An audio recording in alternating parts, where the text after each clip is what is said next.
Hello मित्रांनो, तुमच्या Marathi Dick चॅनलवर स्वागत आहे। मी तुम्हाला मराठी डिक चॅनलवर रोज नवीन इंग्रजी शब्द शिकवणार। तर चला समय नष्ट न करता आजच्या व्हिडिओमध्ये शिकूया इंग्रजी शब्द। अँगल। अँगलचा मराठीत अर्थ कोन, कोण, कोपरा, दृष्टिकोन, दोन मिळणाऱ्या रेषाच्या मधली जागा, विशिष्ट दृष्टिकोनातून मांडणे, कलते होणे, ठेवणे किंवा दिशा देणे होत आहे। अँगलला आपण वाक्यात प्रयोग करून बघूया। पहिला वाक्य आहे, You didn't measure the angle accurately. दुसरा वाक्य आहे, He looked at the problem only from his angle. तिसरा वाक्य आहे, Hold the knife at an angle.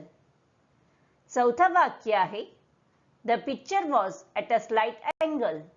Friends, व्हिडिओला लाईक, शेअर आणि कमेंट करायला विसरू नका आणि चॅनलला सबस्क्राईब करा। Thank you.